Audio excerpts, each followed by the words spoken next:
Halo guys, nggak apa-apa, lanjutin aja. Jadi kita hari ini mau ngomong apa ya, ngomongin atau ngobrol tentang sedikit tentang politik gitu ya kan. Bagi kita yang kita semua sudah tahu, Indonesia baru aja melaksanakan pemilihan presiden dan juga legislatif ya, DPR, DPD dan DPR RI, DPRD pada pertengahan ya tanggal 14 Februari ya kemarin, dan di Moskow Rusia sendiri itu tanggal 10 pencoblosannya.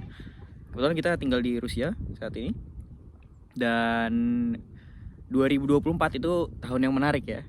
Tahun yang menarik. Kenapa? Karena kurang lebih sekitar 44% penduduk dunia ya yang memiliki hak suara itu memilih presidennya atau pemimpinnya gitu. Dan yang sudah memilih itu ya udah, yang udah memilih itu ya kita Indonesia. Lalu ada apa lagi? India ya kalau India, Bangladesh kalau tidak salah. Pakistan juga kalau nggak salah juga udah memilih. Nah, dan yang terakhir tuh kalau tidak salah United States ya, Amerika Serikat. Dan yang dekat-dekat ini ya, minggu depan itu negara Federasi Rusia di mana kita tinggal saat ini. Nah, karena 2024 ini tahun yang menarik, jadi menurut saya sih menarik juga untuk mengikuti itu tidak hanya pemilu di Indonesia, tapi juga pemilihan-pemilihan pemimpin di negara-negara lain, salah satunya di Rusia ini. Dan udah sering kali ditanyakan gitu sama keluarga-keluarga teman-teman di Indonesia, calonnya itu siapa aja sih di sini. Nah, itu di sini ternyata ada 4 calon. Jadi ini ada kertasnya dibagikan ke penduduk-penduduk di sini ya. Nah, ini ada 4 calon. Di sini ada Devankov Vladislav Andrievich. Beliau adalah anggota DPR ya, kurang lebih seperti itu, dari partai Novые Люди. Yang kedua dari incumbent petahana, Bapak Putin Vladimir Vladimirovich. Lalu ada dari partai LDPR, partai liberal, yaitu Bapak Slutsky Leonid Eduardovich. Lalu yang terakhir ada Kharitonov Nikolai Mikhailovich, yaitu calon orang yang dua terakhir juga DPR ya, dari Partai Komunis Russian Federation. Dan apalagi yang menarik yaitu di sini di lembaran kedua yang dibagikan, jadi di sini diterangkan bahwa pemilihan di sini itu dilakukan dengan cara pemilihan elektronik jarak jauh. Gimana itu maksudnya? Jadi di sini itu ada sebuah sistem terpadu di mana masyarakat gitu, warga negara Rusia itu bisa mengaksesnya masing-masing, punya akunnya gitu. Di situ bisa mengajukan macam-macam masalah tempat tinggal, masalah air ya, masalah apa namanya kalau air listrik kayak gitu namanya apa ya, kebutuhan ya kayak gitu, kebutuhan kayak gitu, masalah properti, masalah pajak, pernikahan ya, pajak kendaraan, pajak properti.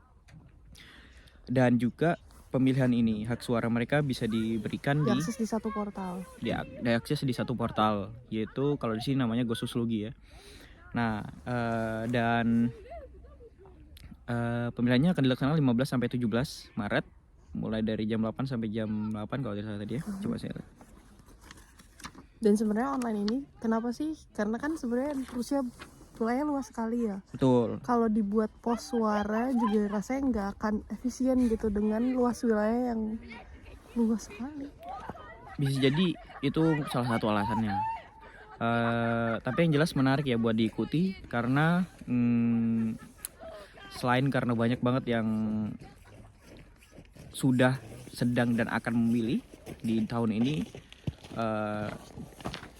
negara ini juga merupakan salah satu apa ya, yang sangat berpengaruh lah ya, belakangan ini sangat-sangat menjadi pusat perhatian gitu bagi dunia gitu. Dan kita juga apa ya, bukan mengantisipasi ya, look forward gitu, melihat hasilnya, melihat hasil di Indonesia, melihat di hasil di Amerika dan banyak negara lainnya. juga menantikan apa pengaruh dari hasil-hasil tersebut gitu, ya nggak? Apalagi nih yang mungkin menarik buat dibicarain? Apa ya? Oh iya. Demokrasi di negara ini sebenarnya hitungannya masih baru karena kan dia baru ganti ganti sistem tahun 91. Jadi rasanya nggak sejauh dari Indonesia yang lahir baru kembali kan 98 ya. Jadi kurang lebih kematangan demokrasinya sama gitu, dan itu akan menarik untuk kita bersama-sama belajar gitu. Karena mungkin dibanding dengan United States gitu sudah lama sekali demokrasinya, jadi sudah jauh, sudah begitu Pemilihan langsung ya, oleh dan masyarakatnya. sudah sangat-sangat advance gitu. Tapi kan Rusia dan Indonesia ini kurang lebih demokrasinya bareng. Jadi ya akan menarik untuk melihat gimana dinamikanya dengan berbagai macam konflik yang terjadi maupun dinamikanya sih ya. Apalagi Ya, apalagi kalau buat saya pribadi sih sebagai orang yang tinggal di sini, kurang lebih itu sangat berpengaruh gitu bagi kehidupan secara langsung gitu. Karena juga kita di sini makan ya produk sini, bayar juga buat sini gitu, bayar segala macam. Jadi diharapkan sih sebenarnya yang diharapkan persahabatan negara kita sama negara tempat tinggal kita itu makin baik ya gitu. Dan yang menarik karena tadi disebut tentang akses satu portal untuk segala macam hal, aku rasa Indonesia kan juga itu salah satu visi misi presiden-presiden yang kemarin maju adalah salah satunya kan bikin portal satu kartu untuk semua, satu kartu untuk semua sebenarnya. Udah digaungkan dari dulu bahkan. Iya, dan masa dengan Rusia sendiri sudah punya satu portal yang udah bisa ngakses semua hal, aku rasa akan memudahkan kalau kita belajar dari sini gitu untuk ngelihat gimana satu portal itu dipakai, bisa untuk apa aja, penggunaannya gimana, keamanannya gimana, dan gimana untuk orang yang nggak punya akses. Karena kalau di sini di setiap kantor kecamatan gitu ada komputer yang bisa diakses untuk buka si portalnya itu. Jadi pun orang yang tidak punya akses ke internet tetap bisa punya akses untuk buka portalnya gitu. Jadi itu hal-hal yang aku rasa dibantu bisa oleh orang kantor sama gitu. orang kantornya. Jadi kayak orang kelurahannya sini ngebantuin langkah-langkah yang harus dilakukan. Jadi aku rasa itu bisa sangat-sangat dicontoh sama Indonesia dari segi karena kan kita sadar sendiri gitu di Indonesia akses internet nggak seluas itu, nggak semua wilayah punya, dan itu salah satu caranya gitu untuk pada akhirnya kita bisa sampai ke level punya satu portal. Jadi instead of banyak kartu ini itu, kenapa nggak kita punya satu portal yang tinggal masukin nomor paspor, nomor telepon, udah semua data kita, pajak-pajak kita, semua registrasi kita, semua info yang perlu kita tahu, bahkan sampai pemilihan juga ada di situ gitu deh. Tuh. Dan dengan begitu juga ini sih, orang tuh nggak bingung, sehingga kalau orang bingung itu dia nantinya bakal nggak peduli gitu. Betul. nggak pengen cari tahu, bingung lah udahlah betul, gitu. betul, Karena ya itu dari aku sendiri sih banyak nggak tahu ya soal masalah birokrasi di Indonesia gitu. Jadi kalau mau cari tahu dari nol lagi juga ya agak-agak males sebenarnya gitu. Nah kalau mungkin nanti suatu saat bisa jadi terintegrasi gitu, nanti nggak terlalu banyak lah yang perlu dihafalin, dipelajari birokrasi gitu. nggak perlu bolak-balik kelurahan, semua bisa diakses dari HP. Betul. Karena misal aja ini agak geser dari topik tapi sebenarnya, di sini cuman juga nggak yang fully semuanya online, pada akhirnya tetap ada yang ngurus-ngurus berkas juga. Jadi tetap digabung gitu, nggak yang tiba-tiba advance semuanya online kayak wow kota milenium, nggak juga. Di sini juga tetap pada akhirnya ketika masukin data gitu kita masih online, tapi pada akhirnya untuk cap ya tetap datang ke kantor gitu, tetap dokumen fisik. Jadi aku rasa itu cocok gitu untuk Indonesia yang sebenarnya apa-apa harus tetap pakai cap, hybrid pakai tanda tangan. Iya, jadi hybrid gitu. Cuman paling enggak itu ada satu tempat yang dituju, di mana di situ kalau urusan masalah orang-orang lokal tuh sangkut paut ke situ. Enggak kayak misalnya urusan nikah ke KUA, urusan pajak ke kantor pajak. Ini enggak bisa, urusan nikah ya ke kantor itu. Kemarin urusan apostil juga bisa kan ke itu, kantor itu, urusan cap apostil ijazah. Itu bisa ke situ, ijazah segala macam, bahkan buat orang asing itu gitu. Tapi kamu mau nambahin apa? Apa tadi aku mau bilang? Ternyata aku bilang Ya itu tadi, di itu luar tadi. topik. Maksudnya, udah. maksudnya itu masalah kantor camat tadi itu kan. Mm-mm, Sebenarnya ini mm-mm. kantor camat tuh kita kasih nama tadi apa ya?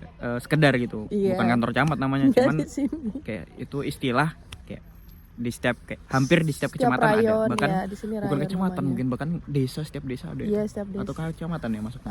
Rayon kan di sini hitungannya ya. Kalau rayon Iya, itu tiap kelurahan rayon. kayaknya. Kelurahan Enggak, sih. lebih anu, besar, lebih ya? besar. Kecamatan berarti benar. Kecamatan mungkin ya. Mm. Bahkan di suatu kecamatan ada dua itu, kayak misalnya di daerah BDNH tuh ada Ada yang di beberapa. BDNH itu kayak urusan kota gitu.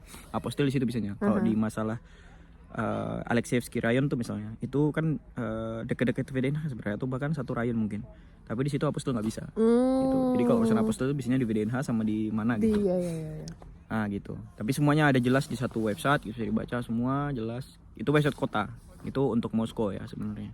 Kalau untuk kantor lain mungkin bisa dicari lebih jauh lagi. Oke. Ada lagi yang mau ditahu lagi? Enggak, itu aja sih. Sebentar lagi bulan puasa ya. Minal aizin wal faizin. Mohon maaf lahir dan batin. Semoga dilancarkan ibadah puasanya teman-teman semua. Amin. Sekian untuk episode pertama ini. Closing dong. Masa Iya. nggak ada closing? Oh iya, ini pembukaan akhirnya ini jadinya.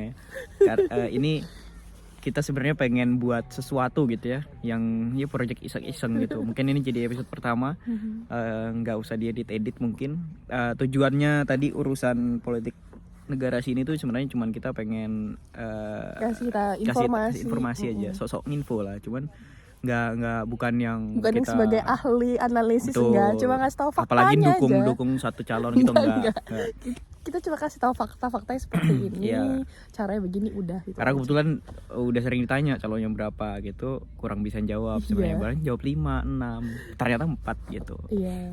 Gitu. Dan menarik sebenarnya untuk diikuti gitu. Nanti diupdate kalau udah ada pemenangnya. Iya. Atau mungkin bisa dilihat karena ngelihat video ini jadi tertarik, Jadi bisa pengen tahu lebih jadi lanjut. cari tahu sendiri, itu lebih baik gitu. Iya, tentang sistem MPR di sini yang namanya juga beda. Di sini namanya DPR Duma. sini ya. Ada sistem Duma atas Duma bawah. Nah, itu kan Nah. beda ya. Yaudah. Iya. Oke. Terima Terima kasih. kasih. Dadah. Dadah.